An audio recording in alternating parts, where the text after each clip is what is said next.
그제 그 일간지에 영국의 마가렛 로울이라고 하는 여인의 기사가 실렸습니다. 이 마가렛 로울이는요, 8년 전에 일자리를 구하지 못해서 이제 그 실업수당이죠, 우리말로 실업수당을 받으러 가던 길에 산 그 복권이 430억 원에 당첨이 됐어요. 이제 그로부터 이제 6년 후에 2019년이죠, 재작년 썬데이 라이프라고 하는 잡지와 인터뷰를 이분이 했는데 거기서 이제 이런 이야기를 합니다. 자신의 복권 당첨은 지옥과 같다라고 이야기를 했어요. 이제 430억이 생기고 나니까 그로부터 여러 가지 문제가 많이 생겼어요. 음주해서 송사 여러 가지 일이 많이 생겼는데, 그러면서 이제 마가렛이 그 인터뷰에서 이런 얘기를 합니다. 돈은 나에게 슬픔만을 가져다 줬다. 그것은 내 삶을 파괴했다. 나는 지난 6년 동안 지옥을 겪었다. 나는 종교를 믿지 않지만 지옥이 있다면 나는 거기에 있었다. 라고 인터뷰를 했습니다. 돈이 행복이 아니었다는 이야기죠.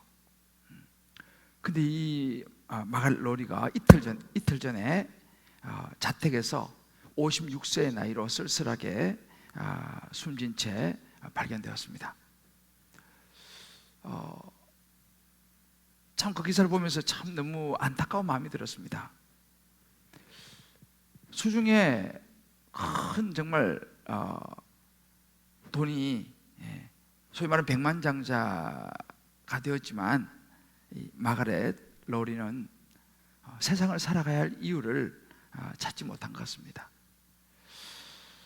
반대로 24살의 나이에 이 폐결핵이 걸려서 37년 동안 37살까지 13년을 젊은 청춘을 누워서 보내야 했던 한 자매가 있었습니다. 대소변도 다 가라 사람들의 도움을 받아야 됐고, 그러니까 매일 꼼짝 못하고 천장을 누워서 천장 바라보면서 죽음에 대해서 이 공포와 계속 싸워야 됐어요.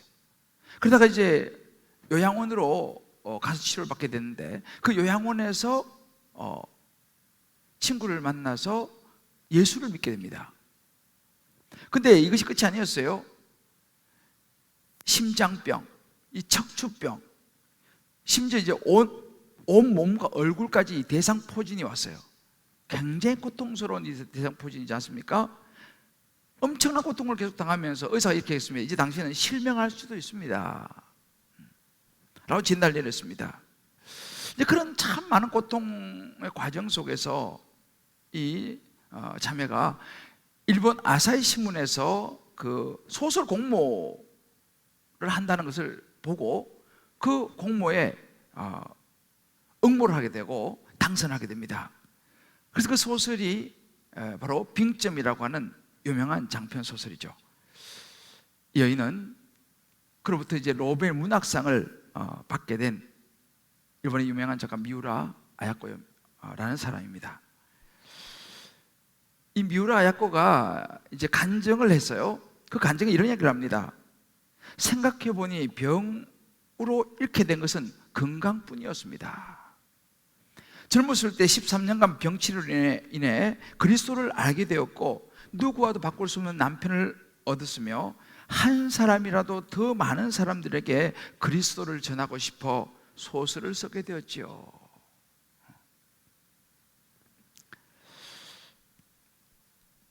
어찌 보면 정말 육신의 그 고통이라고 하는 그 감옥 속에 오랜 고통 중에서 이 미우라 아야코는 세상을 살아가야 할 이유를 찾은 것입니다.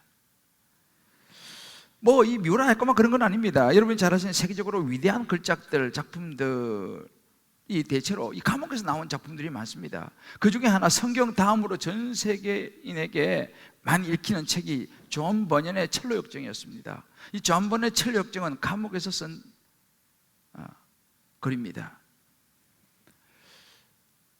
러시아의 이 여러분들 양심이라고 불리는 노벨상, 이 사람 역시 노벨상 수상자입니다. 알렉산더 솔제니친이라고 하는 이 작가. 이 작가도 수용소에서 보낸 시간들을 글로 써냈죠. 뭐 여러분 잘 아시는 유명한 도스토옙스키, 사형수로 죽음 직전에서 겨우 정말 살아난 이 도스토옙스키, 그 죽음 앞에서 그 감옥에서의 시간들이 카라마조프 형제들, 죄와 벌, 이런 작품으로 태어났습니다. 감옥이라는 것, 고통이라는 것이 절망 임금만은 아니라는 것을 우리는 보고 있습니다. 성경에도 마찬가지입니다. 성경에도 감옥에서 써진 책이 여러 권 있습니다. 그 중에 한 권이 오늘 우리가 읽었던 이 에베소서입니다. 바울이 복음을 전하다가 옥에 갇혀서 쓴 옥중서신이라고 부르죠. 옥중서신 중에 하나가 바로 이 에베소서입니다. 이제 우리는 이 에베소서를 앞으로 이제 보게 될 텐데, 이 에베소서는 서신서의 여왕이라고 불리기도 하고요, 또 이 사람이 쓴 가장 신적인 저술이다라고 윌리엄 바클레이는 얘기합니다. 이 책은 내 생명의 언인이다 라고 하는 이 미국의 프린스턴 신학 학장인 이 존 맥케이는 그렇게 얘기합니다. 뭐 유명한 칼빈도 이 서신서, 이 에베소서를 극찬했습니다. 바로 이 감옥에서 쓴 바울의 편지 에베소서, 이 내용을 우리가 다루게 될 텐데, 바울에게 있어 감옥은요, 절망과 좌절이 아니라 오히려 자기를 뭐 끊임없이 박해하고 죽이려고 하는 사람들로부터 분리된 공간이라고 바울은 생각을 했습니다.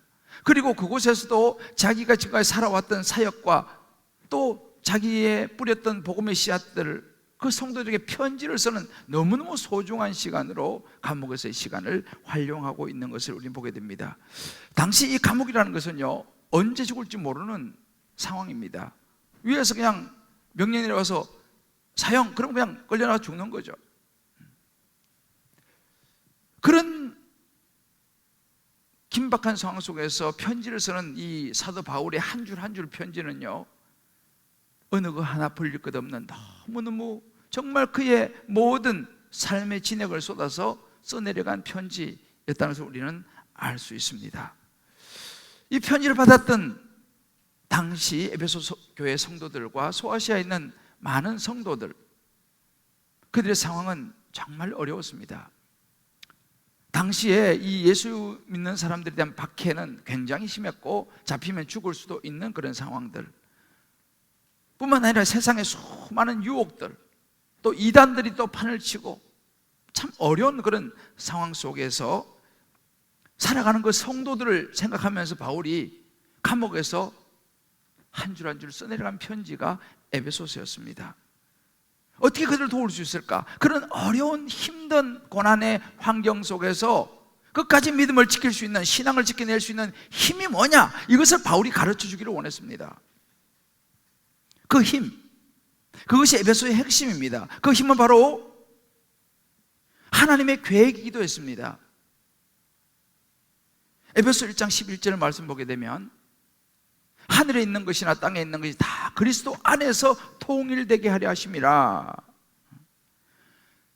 여러분 성도님들, 어려운 시대에 여러분 끝까지 믿음을 지키고 신앙을 지켜낼 수 있는 힘은 바로 예수 그리스도, 그분을 아는 것이고, 정말 우리의 죄를 위해서 십자가에 죽으시고 부활하신 예수님을 이 땅에 보내신 하나님의 사랑을 아는 것, 그 믿음을 붙잡는 것, 그것이 여러분들이 이 험한 세상을 이겨낼 수 있는 힘입니다 라는 것을 바울이 이야기하고 있습니다. 그 하나님의 사랑을 알고 여러분이 하나님의 사랑을 어떤 상황 속에서도 찬양하며 살아가십시오. 예수 그리스도가 바로 유일한 구원자요, 복음의 영광을 마음에 품어야지 이 어려운 시대를 여러분 끝까지 승리할 수 있습니다 라고 말하는 것이 에베소서의 핵심이에요. 즉 우리나라, 뭐 전 세계도 마찬가지입니다만, 참 이 코로나가 지속되면서 참 어렵습니다. 지금 여론 통계를 보니까 많은 사람들의 58%가요 이제는 너무 지치고 모든 힘이 방전돼 버렸다라고 말하는 통계조사를 보았습니다. 정치도 그렇고 경제적으로 또 가정적으로 또 학생들은 또 학업의 현장에서 얼마나 힘이 듭니까? 또 신앙도 마찬가지입니다. 예배를 드리는 것이 얼마나 어렵습니까? 그러다 보니까 이것이 길어지다 보니까 이제 믿음을 지키기도 점점 어려운 시대에 우리는 살아가고 있습니다. 제가 요즘 우리 성도님들을 이렇게 바라보면서 참 마음이 참 힘들 때가 많이 있습니다. 어찌 보면 목사는 그래도 뭐 힘들지만 성도님들보다 좀 덜 힘드는 것 같아요.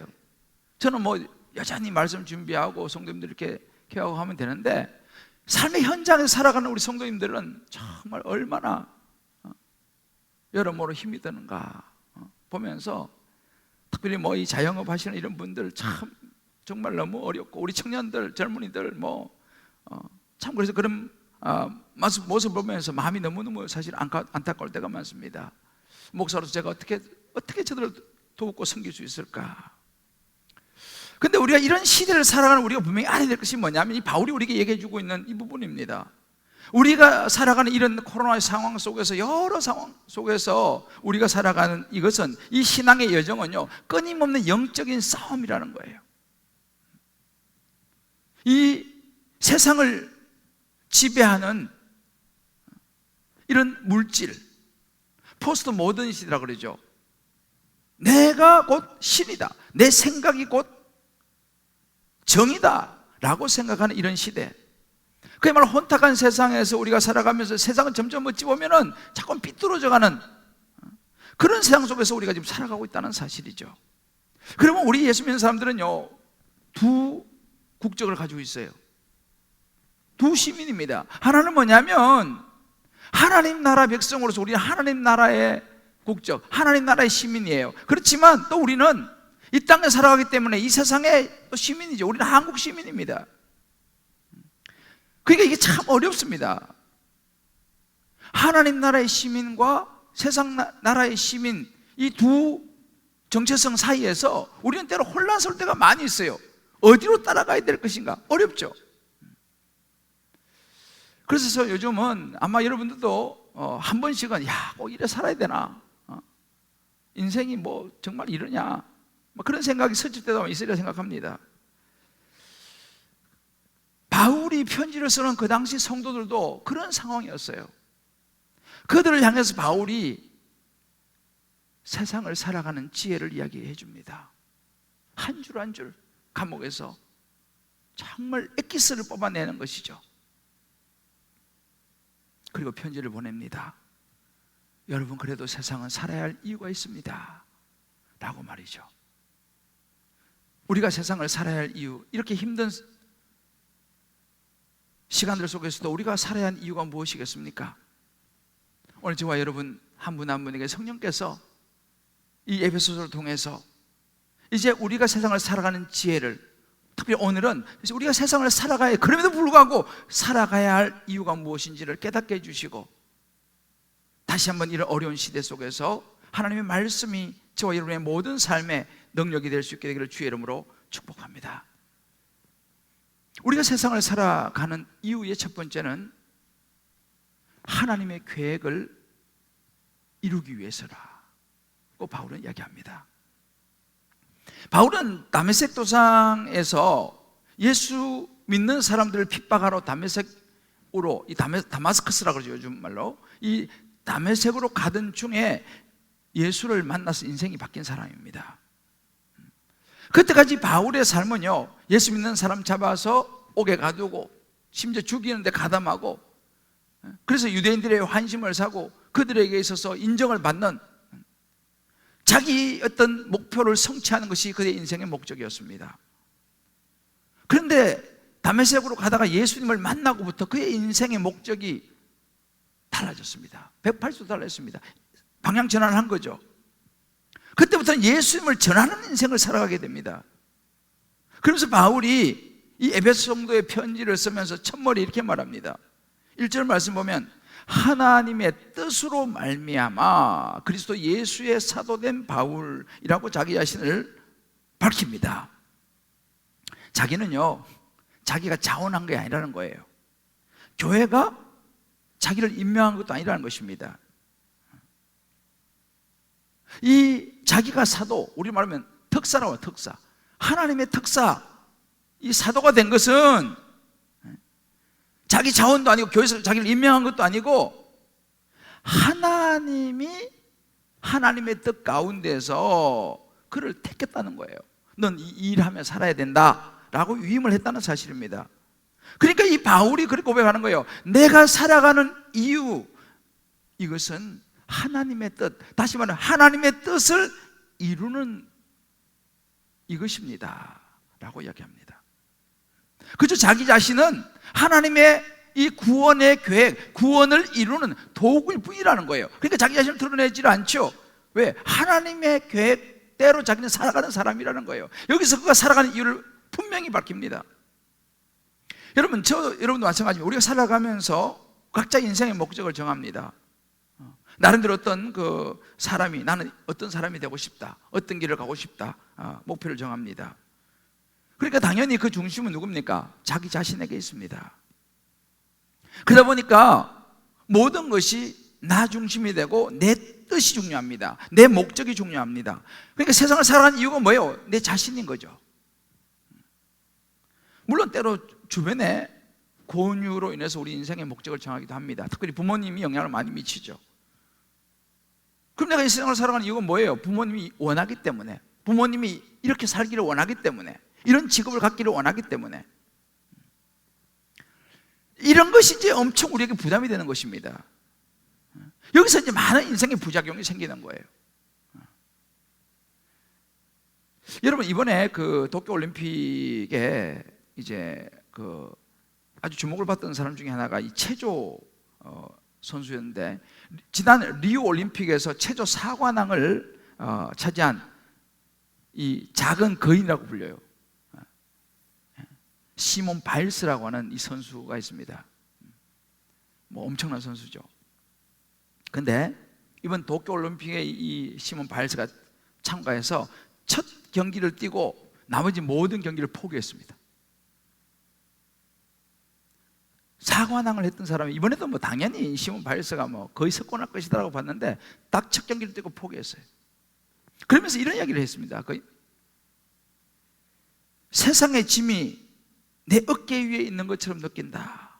이건 아니다 싶어서 나는 포기하기로 했다. 그런 이야기를 했어요. 바로 이런 것입니다.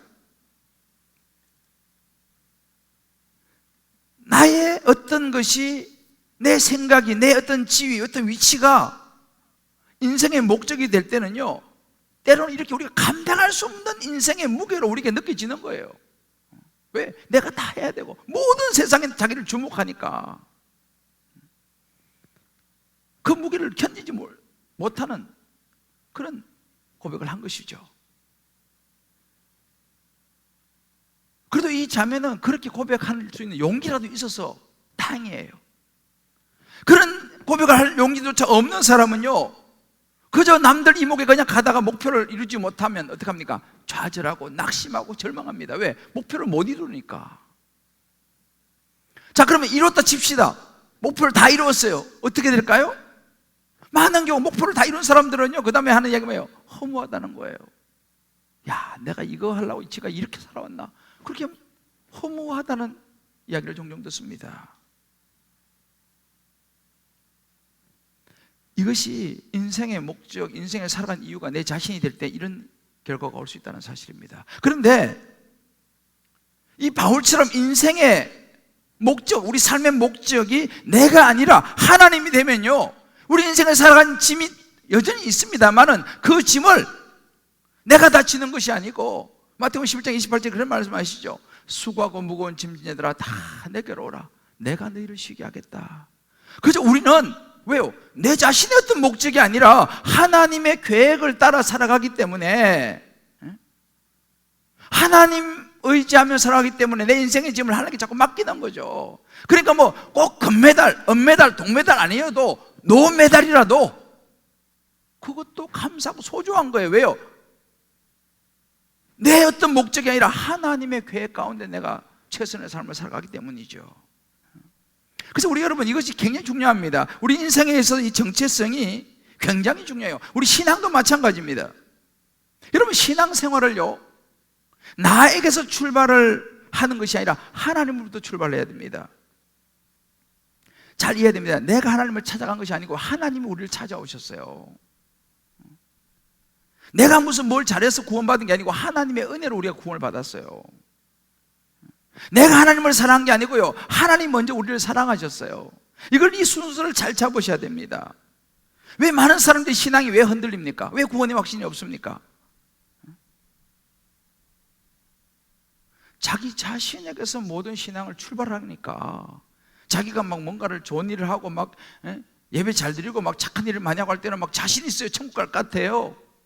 그런데 때로는 죄 짓고, 때로는 좀 하나님 보시기에 안 좋은 일도 하고, 뭐 그런 생각도 하고 이러면은 자신이 없어지는 거죠. 아우, 나 이렇게 해서는 천국 못 갈 것 같아. 중심이 어디 있습니까? 하나님에게서 출발하는 것이 아니고 나에게서 출발하니까 자꾸만 신앙이 확신이 없는 거예요. 자꾸 신앙이 흔들리는 거예요. 여러분, 우리의 믿음의 출발, 구원의 출발은요, 내가 아니고 하나님으로부터 온다는 사실을 믿으시기를 주의 이름으로 축복합니다. 구원은 나에게서 출발하는 게 아니에요. 우리는 그럴 자격이 없어요. 하나님의 은혜로 예수를 믿음으로 구원받는 사실을 믿으시길 바랍니다. 출발이 하나님이에요. 우리가 살아가는 삶도 마찬가지입니다. 왜 우리 살아가는 삶에 확신이 없습니까? 각자 자기가 자리에 서 있는 그 자리에 확신이 왜 없습니까? 하나님이 나를 이곳에 세우셨다, 하나님이 나를 이곳에 보내셨다라고 하는 확신이 없으니까 자기 생각에 모든 출발 두니까 자꾸만 흔들리는 거예요. 여러분, 여기 결혼하신 우리 남편분들, 여러분이 주신 아내가 하나님이 주신 아내라고 확신하십니까? 그래서 아멘이 잘 안 나오잖아요. 여기는 우리 아내들, 지금 살고 있는 남편이 하나님이 주신 남편이라고 확신하십니까? 역시 여자들은 다 아멘이 나오잖아요. 아니, 왜 마지못해 살고 있습니까? 아유, 살다 보니까 뭐 이혼도 못하고 자식 낳고 그냥 사는 거죠 뭐 라고 생각하며 삽니까? 여러분, 이게 중요한 거예요. 지금 나와 함께 살고 있는 이 아내는 하나님이 내게 주신 소중한 아내라는 확신을 우리 남편들 가질 수 있게 되기를 주의 이름으로 축복합니다. 아내들도 마찬가지예요. 지금 이 남편이 하나님이 주신, 내가 그냥 길 가다 어쩌다가 눈 맞아서 만난 같지만 하나님의 계획 가운데 주신 남편이라는 사실을 확신할 수 있게 되기를 주의 이름으로 축복합니다. 그러면 우리가 여태로 살아가다 이런저런 일을 만나도요, 이겨낼 수 있어요. 왜? 하나님이 주신 사람이니까, 하나님의 계획 가운데 만났으니까. 가정도 마찬가지예요. 여러분, 직업도 그래요. 직업도, 직장도 마찬가지예요. 뭐 사업도 그렇고요, 학교도 마찬가지예요. 한국에 살게 하심도 마찬가지예요. 야, 이 학교, 내가 이 학교 다니는 거 맞나? 야, 내가 한국에 사는 거 맞나? 뭐 등등 여러 가지. 자꾸만 내 생각을 하니까 날마다 흔들리는 거죠. 왜? 하나님께서 하나님의 계획에 따라서 나를 이곳에 있게 하셨구나, 나를 이 학교에 있게 하셨구나, 이 회사에 있게 하셨구나, 이 교회에 있게 하셨구나 라고 하는 이 상황 속에 하나님의 계획을 내가 이루어간다라고 생각하면요, 우리는 힘들 수 있지만 분명하게 갈 수 있습니다. 바로 바울이 그 삶을 살았어요. 바울이 하나님의 부르심, 하나님의 뜻을 따라, 이렇게 말하죠, 그죠? 하나님의 계획을 따라 그는 지금 감옥에 있는 거예요. 내가 지금 감옥에 있을 사람이 아닌데, 그러지 않았어요. 하나님의 뜻을 따라 하나님의 특사로 살아가다 보니 지금 감옥에 갇혔다 이 말이에요. 감옥에 갇힌 것도 이거 역시 하나님의 계획을 이루는 것이다. 수많은 위험을 당하고 매를 맞고 뭐 고통도 많이 당하지 않습니까? 그러나 그것까지 감당할 수 있던 이유가 뭡니까? 내가 이런 상황을 맞이하는 것도 하나님의 계획을 이루기 위함이다. 이것도 하나님 뜻에 있다 하나님의 구원 계획을 위한 내가 서야 될 자리다 라고 생각하니까 감당이 되는 거예요. 여러분, 하나님의 계획을 이루는 것이 우리에게 어떻게 적용될까요? 나를 내려놓는 것입니다. 나를 내려놓는 거예요. 우리가 있잖아요. 우리 인생을 살아가면서 내가 자꾸 목표를 세우고 내가 막 이렇게 하면요, 너무너무 힘들어요. 그런데 나를 내려놓고 하나님의 뜻을 내가 따라 살아간다 라고 하면 우리 인생이 살아가는 이유가 달라져요. 그래서 끊임없이 우리는 자꾸만 우리 자신을 내려놓는 연습을 해야 됩니다. 저도 요즘 그 연습을 하는 거예요.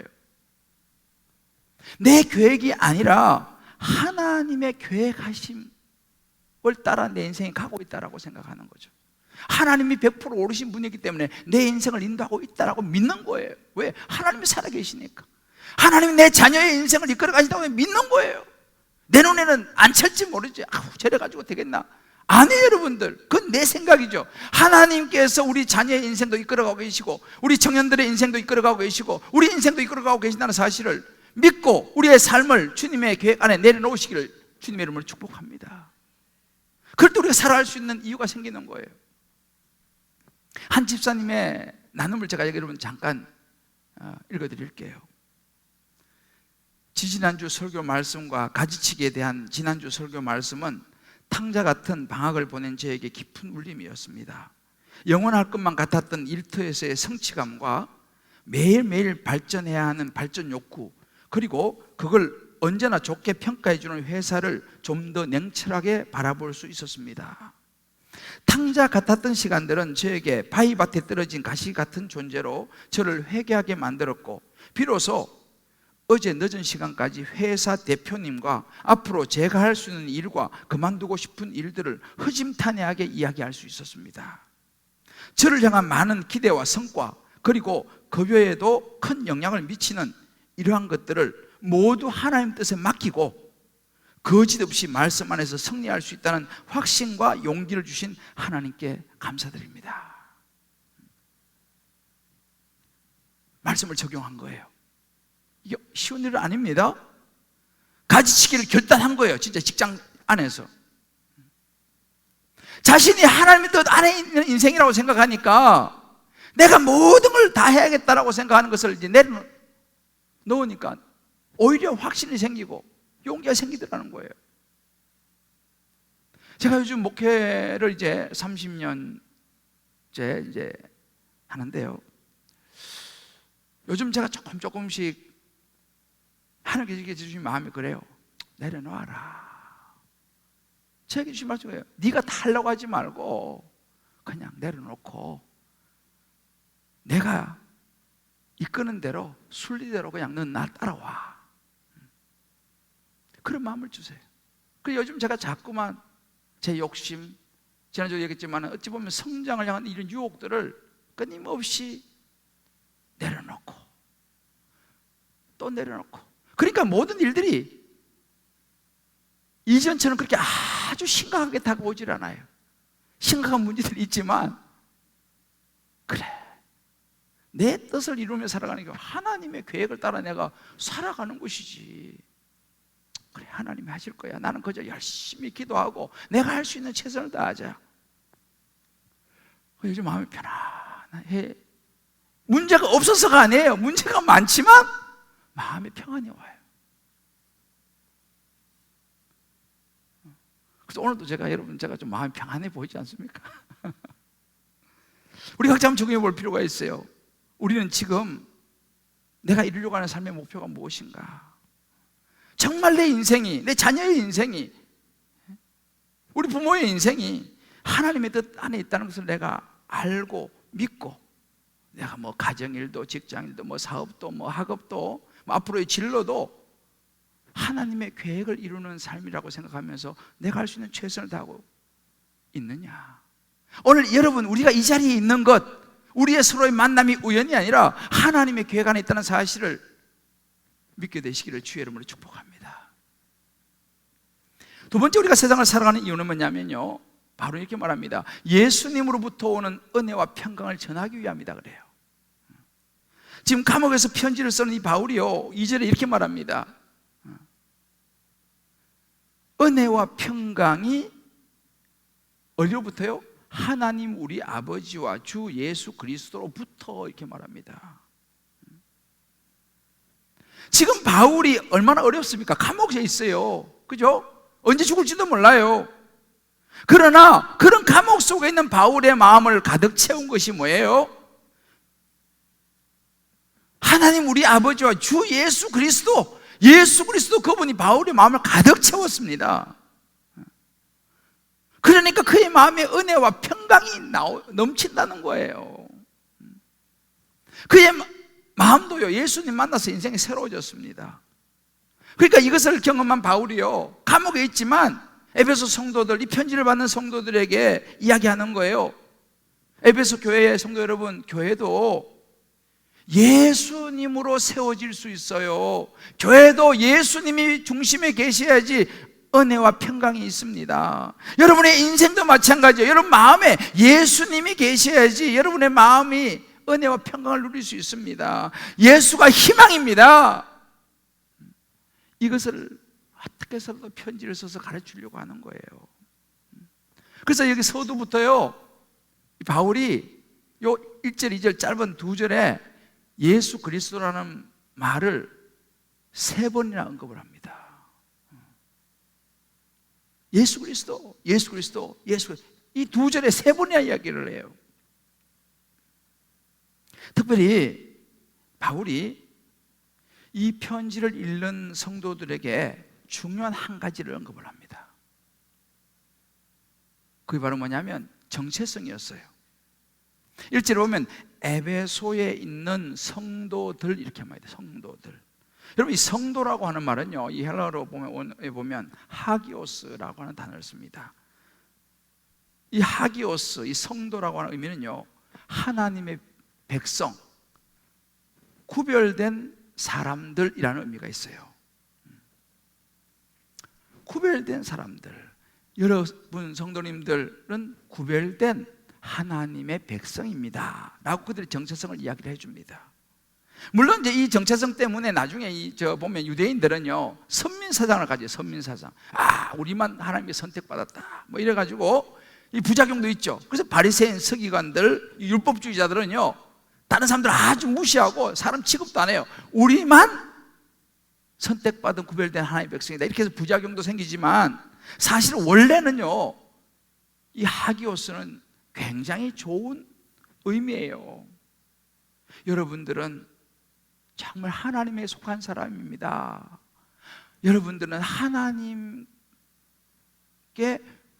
구별된 사람입니다 라고 하는 이야기예요. 이게 우리 정체성입니다. 바울의 마음속에 이게 있었어요.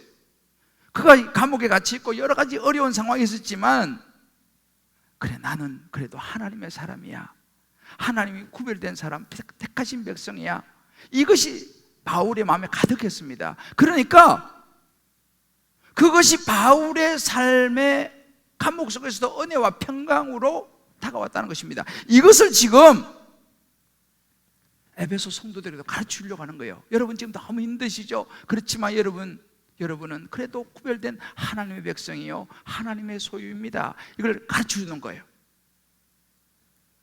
여러분 보세요. 옛날에 우리 믿음의 선배들, 여기 이제 우리 연세 드신 권사님들은 아마 이해하실 건데, 예전에는 주일날은요, 물론 뭐 고신교단, 이런 특별한 교단은 또 더 심했지만은, 주일에는요 차도 안 탔어요.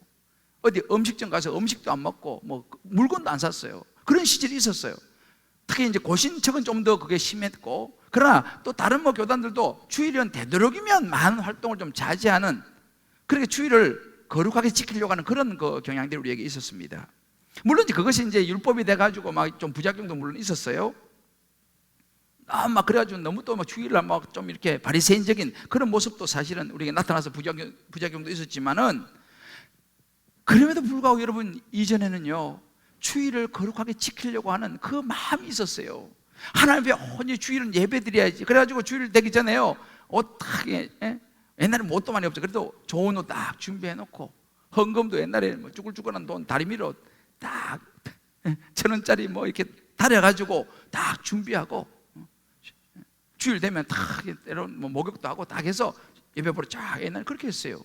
여러분, 그런 것이 꼭 그것이 맞다 뭐 그렇게 했는데 이런 차원 떠나서 하나님을 향한 그 구별된 사람의 마음이 있었습니다. 그것이 한국 교회를 지금에 오게 한 거예요. 한국교회가 그냥 뚝 떨어진 게 아닙니다. 비록 짧은 기독교 100년의 역사를 가지고 있지만 한국교회가 이렇게 부흥한 것은 뭐예요? 그런 하나님 앞에 성도라고 하는 마음이 있었기 때문인 거예요. 내가 성도잖아, 내가 주일 예배를 드려야지, 하나님 향한 마음이 있었어요. 근데 요즘은 어떻습니까? 요즘은 사실은 주일 예배 1시간 딱 드리면 그냥 끝이잖아요. 그나마 이제 코로나로 참 모이지도 못하는 이런 이제 상황이었습니다. 이제 그리고 설교도 마찬가지예요. 30분 넘어가면 막 힘들어요, 다들. 요즘 모든 것이 간단하게, 간편하게, 불편한 걸 아주 싫어합니다. 그리고 신앙생활 교회 다녀도 여전히 돈, 뭐 권력, 이 명예, 이 세상적인 거 다 너무 좋아하죠. 저도 마찬가지예요. 그러다 보니까 교회가 세상하고 다른 게 뭐가 있어요, 이제는요? 다른 게 별로 없어요. 특히 코로나 시대는요, 이제는 세상과 교회가 별로 구분이 없어져 가고 있습니다. 교회도 옛날하고는 많이 변해가고 있어요. 여러분, 왜 그렇습니까?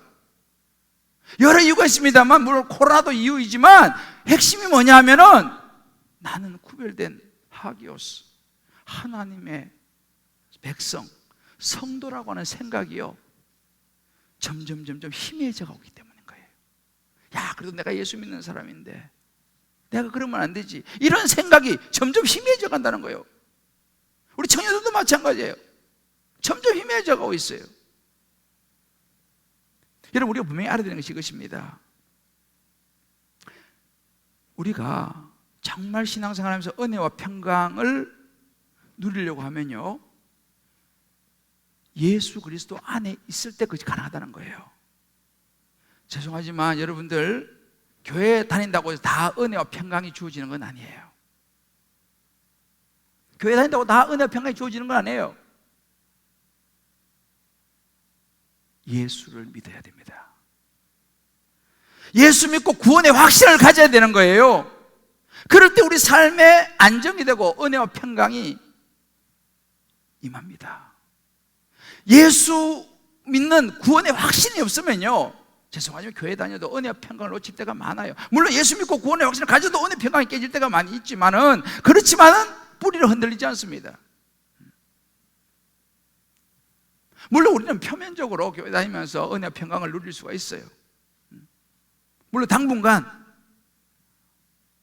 좀 느낄지 몰라요. 저는 한때요, 사실은 성당을 되게 좋게 생각하는 마음이 있었어요. 성당. 왜냐하면 성당은 왠지 조용하고 차분하고 왠지 거룩해 보이는 느낌을 제가 받았어요. 근데 제가 시간이 지나면서 이미지가, 분위기가 생명은 아니다는 것을 내가 알게 됐어요. 이미지가, 분위기가 생명은 아니에요. 얼마든지 분위기는 좋을 수 있어요. 얼마든지 분위기를 맞출 수 있어요.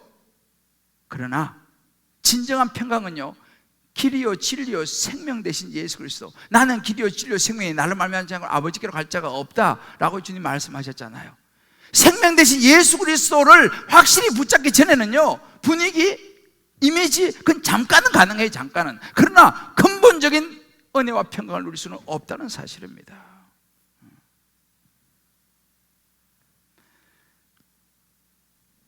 생명이 중요한 것이죠. 지금 우리 주변에는 힘든 분들이 많습니다. 말씀드렸죠. 지금 이 세계적으로 우리나라뿐만 해서 약 58%가 이제는 다 지쳤어요. 방전이 돼버렸어요. 코로나 때문에. 그들에게 필요한 것이 무엇입니까? 우리에게 필요한 것이 무엇입니까? 한 가지 바울이 이렇게 말해줘요. 정말 그들에게 필요한 것은 더 많은 돈, 더 많은 권력, 더 많은 명예가 아니라 예수님으로부터 오는 평강과 은혜인 줄 믿습니다. 그것을 전해야 돼요. 그 일을 위해서 저와 여러분을 부르셨고 우리가 세상을 살아가는 이유입니다. 요즘 우리 순장님들이 수고를 많이 하시죠. 순원들 격려해서 열심히 훈련을 받도록. 이번에도 그래서 훈련생이 제자훈련 사역훈련 거의 50명 가까이, 성디반까지 합치면 50명이 훨씬 넘어요. 참 감사한 일입니다. 아마 이렇게 생각하시는 분이 있을지 몰라요. 아유, 목사님, 제 거가 석자인데요. 저도 은혜와 평강을 잘 못 누리는데 어떻게 다른 사람에게 이런 얘기를 할 수 있겠습니까?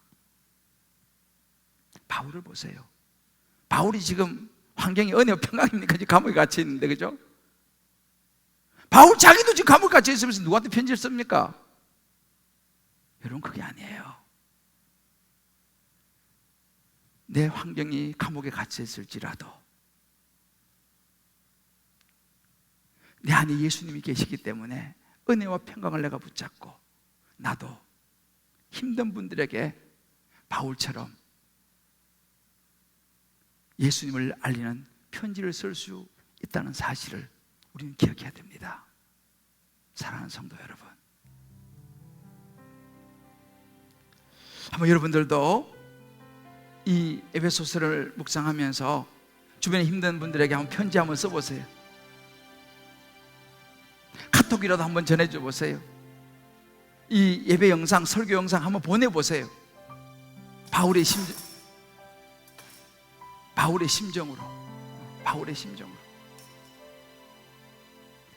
저는 오늘 덴마크의 철학자이자 신학자 이 키에르케고르가 쓴 거위들이라고 하는 이 우화가 있어요. 이 이야기를 여러분 들려드리고 말씀 마무리하려고 합니다. 기러기들은 거위와 같이 뒤뚱거리며 매일 예배를 나갔습니다. 이들이 거위가 아닌 기러기라는 걸 알고 있는 목사님은 매주 이런 설교를 했습니다. 더 이상 뒤뚱거리며 걸어다닐 필요가 없습니다. 우리는 거위가 아닌 기러기이기 때문입니다. 우리는 날 수 있습니다. 이제 저 푸른 창공을 향해 자유롭게 날아갑시다. 기러기들은 꽥꽥거리며 아멘을 외쳤습니다. 예배를 마치고 몇몇 기러기들은 저 푸른 하늘로 자유롭게 날아갔지만 대부분의 기러기들은 다시 거위처럼 뒤뚱거리며 집으로 돌아갔고, 다음 주에도 그 다음 주에도 같은 설교를 들으러 뒤뚱거리며 교회에 올 뿐이었습니다. 키에르케고르가 기러기인데 거위라고 생각하면서 살아가는 성도들을 향한 안타까운 마음을 이 우화에 담았습니다. 여러분, 우리는 예수 믿고 생명을 얻은 기러기로 창공을 향해서 날아갑니까? 아니면 여전히 꽥꽥거리면서 기러기인데 거위인 줄 알고 그렇게 살아가고 있습니까? 저와 여러분의 마음에는 생명 대신 예수 그리스도가 있음을 확실히 붙잡으시기를 주의 이름으로 축복합니다. 아멘. 세상을 살아가는 이유, 하나님의 계획을 이루고 그 예수님으로부터 오는 은혜와 평강을 믿지 않는 이들에게 전하는 저와 여러분이 예수님의 편지가 될 수 있기를, 이것이 우리의 삶의 이유가 될 수 있게 되기를 주님의 이름으로 축복합니다. 아멘. 우리가 걷는 이 길이 어떤 길인지 우리 찬양 같이 한번 부르고 같이 한번 기도하겠습니다.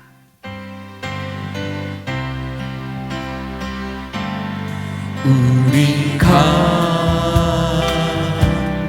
걷는 이 길을 보기에 좁고 험하며 찾는 이 매우 적어서 매우 적어서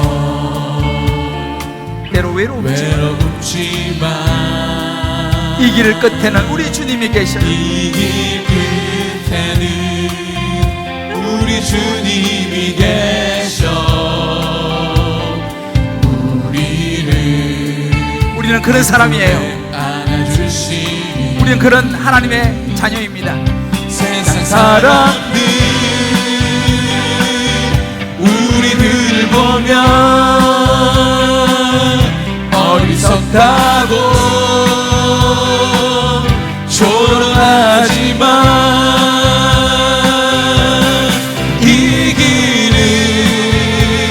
자마다 가는 자마다 영원히 주와 살리라. 우리는 함께 이 길을 함께 이 길을 선택한 형제자매요 형제자매 영원한 나라 주의 나라의 백성입니다. 하기오스 우리는 성도예요. 성도. 백성이기에 서로 도우며 서로 손을 잡아주며 이 길을 함께 걸어갑시다. 우리가 세상을 살아가는 이유입니다. 세상 사람들 우리 눈을 보며 때로 어리석다고 조롱하는 거예요. 뭐 하는 거냐고.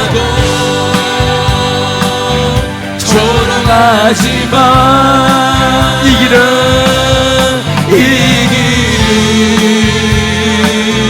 가는 자마다 영원히 주가 살리라. 우리 한번 이 시간에 눈을 감고 한번 기도합시다. 세상 사람들 우리를 보며 어리석다고 조롱할지도 몰라요. 뭐 하는 거냐고. 감옥에서 뭐 무슨 편지를 쓰냐고. 니코가 석자인데 무슨 편지를 쓰냐고. 자기도 감옥에 있으면서 그렇게 조롱할지는 몰라요. 그러나 비록 우리의 삶이 감옥에 있고 내 처지가 어려운 처지일지라도 우리 안에는 예수 그리스도가 있기 때문에 이 은혜와 평강이 넘치는 줄을 믿습니다. 아멘. 이것을 전해줄 수 있기를 기도합니다. 아멘. 내 뜻이 아니라 하나님의 계획을 따라 살아가는 거예요. 그게 자신 있게 살아갈 수 있습니다. 절망할 필요가 없어요. 왜? 하나님의 길이니까. 오늘 각자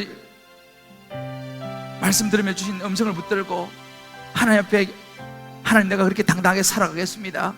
절망하고 좌절하지 않겠습니다. 은혜와 평강 예수님을 주변 사람들에게 전하며 살겠습니다. 우리 주님 이름 부르고 같이 한번 기도해 나가겠습니다. 세상 사람들 하나님 아버지 그렇습니다. 우리들을 보며 하나님 아버지 우리가 주님을 원합니다. 어리석다고 오 하나님 아버지 그렇습니다. 조롱하지만 우리가 예수 이름 들고 힘든 어려운 상황 하지만 하나님 당당하게 각자의 자리에 서게 하여 주시옵소서. 가는 자마다 하나님의 뜻이 우리에게 이루어지길 원합니다. 하나님의 말씀 우리가 오늘 이루어지길 원합니다. 나를 위한 삶이 아니라 하나님을 위한 삶이 되길 원합니다. 주를 위한 삶이 되게 역사하여 주시옵소서. 오 하나님 역사하여 주시길 원합니다. 구원의 것이 원하오며 인도하여 주시고 우리의 우리의 마음을 주여 받아 주시옵소서. 은혜와 인도하여 주시길 원합니다. 오 하나님 것이 원하옵소서. 우리의 주시옵소서. 하나님 당당히 살아가는 은혜를 하나님 아버지여 세상 뭐라 하더라도 바울처럼 이렇게 삶의 이유를 들고 살아가게 하여 주시옵소서. 오 하나님 주와 살리라. 하나님 바울은 감옥에 있었지만 세상을 위로하며 살았습니다. 감옥에 있었지만 세상에 은혜와 평강의 생명의 주 예수 그리스도를 전했습니다. 그 감옥을 원망하지 않고 감옥도 하나님이 주신 자리라고 하나님의 계획을 이루는 자리임을 그는 알고 감사했습니다.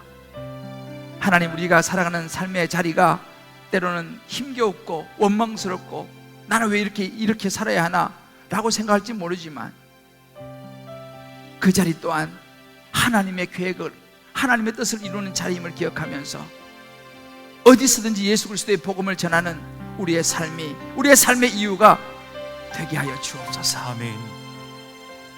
예수님의 이름으로 기도합니다. 아멘. 아멘.